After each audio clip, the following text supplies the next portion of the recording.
प्राचीन काळापासून महाराष्ट्राच्या नांदेड जिल्ह्यातील माहूरगड हे स्थान दत्तात्रेयाची जन्मभूमी आणि रेणुका मातेचे शक्तिपीठ म्हणून जगप्रसिद्ध आहे. या पवित्र पर्वतावर वसलेल्या रेणुका देवीच्या मंदिराबद्दल अनेक पुराणकथा, अनेक चमत्कारिक प्रसंग आणि भक्तिभावाच्या कथा सांगितल्या जातात. माता रेणुकाची कथा ही केवळ पौराणिक वर्णन नाही, तर भक्ती, त्याग, शुद्धता, कर्तृत्व आणि मातृशक्तीचे प्रतीक मानली जाते.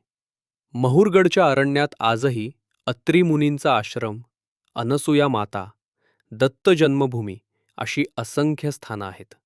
आणि त्याच परिसरात माता रेणुकाची दिव्य कथा घडली असं शास्त्र सांगतं. प्राचीन काळी एकवरर्षी नावाच्या राजवटीत असुरांचा संचार वाढला होता. आत्ताच्या काळात मानवाला जे तपस्या आणि संयमाचा अर्थ कळतात, त्याहून 1000 पटीनं कठोर तपस्या त्या काळात ऋषीमुनी करत असत. त्याच काळात महर्षी जमदग्नी यांचा विवाह झाला देवी स्वरूप असलेल्या तरुणीशी. तीच पुढे रेणुका माता म्हणून ओळखली गेली. रेणुका माता या स्वयंच सुंदर, पवित्र, संयमी आणि अद्भुत शक्तिधारी होत्या. त्यांचे सौंदर्य देवांनाही दिपवणारे होते. जमदग्नी ऋषी यांनी कठोर तपश्चर्या आणि धर्मपालनात स्वतःला झोकून दिलं होतं. रेणुका माता रोज सकाळी गावाच्या नदीवर जात. तेथे मातीची एक भांडी बनवत आणि त्या पाण्याने जमदग्नींची सेवा करीत. त्यांच्या हातातली ती मातीची भांडी कधीही मोडत नसतं. याचं कारण होतं त्यांची शुद्धता, त्यांचा तप आणि त्यांचे पूर्ण स्वच्छ मन. एका दिवशी सकाळी रेणुका माता नदीकाठी गेल्या आणि तेव्हा नदीवर एक गंधर्व आपल्या पत्नीसमवेत विहार करत होता. त्यांच्यातील प्रेम आणि संवाद पाहताना क्षणभर रेणुका मातांच्या मनात भावनांचा लहानसा स्पंदन निर्माण झाला. त्या क्षणी झालेल्या त्या छोट्याशा विचारामुळे त्यांच्या तपशक्तीत किंचित बाधा आली आणि त्यांनी रोज जशी अखंड मातीची घट तयार होऊन भरता येत होती, ती त्या दिवशी जमली नाही. ते भांडे मोडले. हा त्यांच्या आयुष्यातील पहिलाच अनुभव होता. त्या घाबरून गेल्या आणि शरमेपोटी आश्रमाकडे परतल्या. जमदग्नी ऋषी हे तेजस्वी, तपस्वी आणि अत्यंत कठोर नियमांचे पालन करणारे म्हणून ओळखले जात. त्यांना हा बदल जाणवलाच. त्यांनी दिव्य दृष्टीने सत्य जाणले आणि क्रोधाने पेटून उठले. त्यांनी 4ही पुत्रांना आदेश दिला, तुमच्या आईने पावित्र्यावर काळी छाया पडू दिलीये, तिचा नाश करा. पहिले 3 पुत्र सहस्रार्जुन, वसु आणि विश्व हे अशा कठोर आज्ञेचं पालन करू शकले नाहीत. त्यांनी वडिलांशी वाद घालण्याचा प्रयत्न केला आणि आईला मारण्यास नकार दिला. जमदग्नी ऋषींना हे अजिबात रुचले नाही. त्यांनी रागानं त्या तिघांना शाप देऊन राखे समान दगड बनवले अशी कथा सांगितली जाते. 4था पुत्र परशुराम हा आईवडिलांप्रती भक्तिभाव आणि आज्ञापालन याचे मूर्तिमंत रूप होता.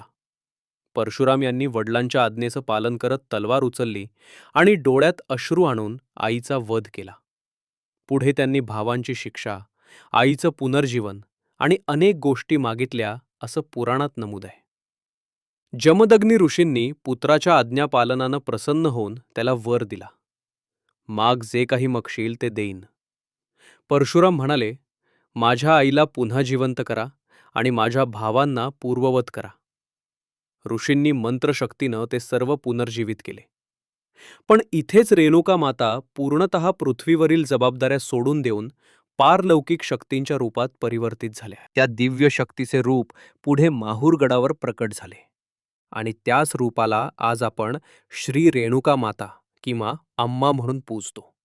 काही लोककथांनुसार रेणुका माता मृतदेह सोडल्यानंतर थेट माहूरगडाच्या दिशेनं प्रवास करीत गेल्या. तेथे अनसुया मातेच्या सान्निध्यात त्यांना तपशक्ती प्राप्त झाली.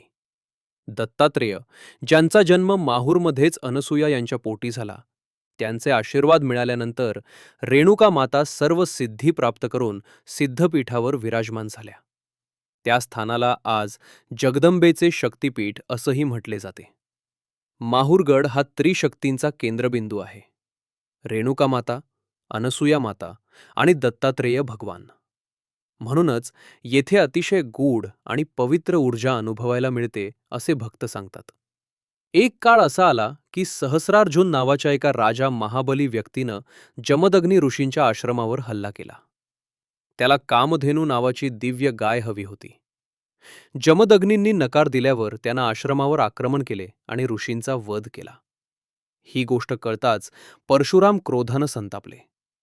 त्यांनी रेणुका मातेचे आशीर्वाद आणि स्वतःची ब्रह्मतेज शक्ती घेऊन सहस्रार्जुनाचा नाश केला. रेणुका माता यांनी परशुरामाला आशीर्वाद दिला, तू पृथ्वीवरील अधर्माचा नाश करशील. यानंतर परशुरामाने एकवीर्यक वंशातील अनेक अधार्मिक राजांची संहार यात्रा केली, अशी महाभारतातील कथा आहे. माहूरगडावरील रेणुका मातेला शक्तिपीठ मानण्यामागे एक कारण म्हणजे शंकराचार्यांच्या काळातील तांत्रिक परंपरा.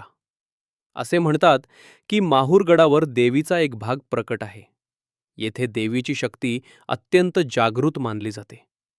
अनेक भक्त दुरून येतात. समस्या, दुःख, अडचणी, संकटे यातून मुक्ती मिळते, असा त्यांचा अनुभव आहे.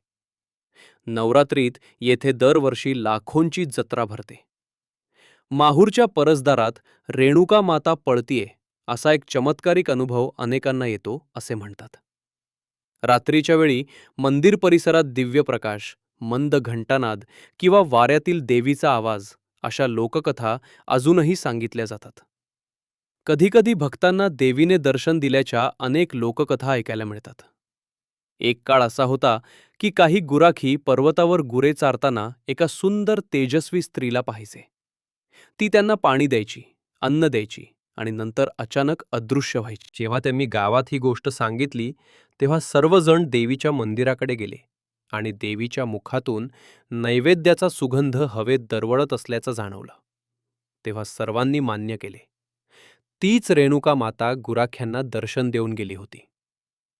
रेणुका मातेच्या मंदिराच्या मागे असलेल्या पर्वतावर किल्ला माहूर आहे. असे मानले जाते की देवी स्वतः त्या किल्ल्यातील गुहांमध्ये ध्यानधारणा करत असे. त्या गुहांमध्ये आजही शेकडो वर्षांची शांतता आणि दिव्य स्पंदने अनुभूतीला येतात. माहूरगडातील दत्तजयंती, नाताळ, दिवाळी, नवरात्री, कुळसण आणि अमावस्या अशा विशेष दिवशी येथे देवीचे विशेष उत्सव भरतात. माहूरगडातील जंगलात अनेक साधुमुनी ध्यानस्थ अवस्थेत आढळतात. त्यांना देवीची दिव्य शक्ती जाणवत असल्याचं ते सांगतात. रेणुका मातेला अक्कलकोट स्वामी समर्थ आणि श्री दत्तात्रेय यांनी अत्यंत पूजनीय मानले होते. म्हणून आजही दत्तभक्त माहूरगडात दर्शनासाठी येतात. देवस्थानाच्या इतिहासात असे नमूद आहे की रेणुका माता ही कधीच कोप करणारी देवी नाही. ती माता आहे, नेहमी आपल्या लेकरांचे संरक्षण करणारी, संकट दूर करणारी, भक्तांच्या मनातील वेदना शांत करणारी. म्हणूनच माहूरची रेणुका माता माऊली म्हणून ओळखली जाते. या कथेचा शेवट असा आहे की रेणुका देवी ही फक्त एक पौराणिक व्यक्ती नाही. ती माता आहे, शक्ती आहे, शुद्धता आहे, त्याग आहे. तिची कथा परशुरामाच्या आज्ञापालनाची, जमदग्नी ऋषींच्या तपशक्तीची आणि देवीच्या दिव्य रूपाची ओळख करून देते. माहूरगड हे केवळ एक मंदिर नाही, ते शक्तीचं, मातृत्वाचं, संयमाचं आणि भक्तिभावाचं अद्भुत स्थान आहे. भक्त म्हणतात, एकदा माहूरची रेणुका माता हाक मारते आणि भक्त मनापासून तिला बोलावतो तर माहूरगडावरील देवी स्वतः मार्ग दाखवते. ह्या व्हिडिओतून तुम्हाला ज्ञान, भक्तिभाव आणि शांती मिळाली असेल अशी मला आशा आहे. अशाच पौराणिक, ऐतिहासिक आणि आध्यात्मिक कथांसाठी चॅनलला लाईक करा, शेअर करा आणि सबस्क्राईब करणं विसरू नका. तुमचा एक छोटासा सपोर्ट मला आणखी सुंदर कथा तुम्हापर्यंत पोहोचवण्यासाठी प्रेरणा देतो. आजच्या व्हिडिओचा शेवट रेणुका मातेच्या चरणी अर्पण करतो. जय रेणुका माता, जय माहूरगड माऊली. पुन्हा भेटू पुढच्या दिव्य कथेमध्ये.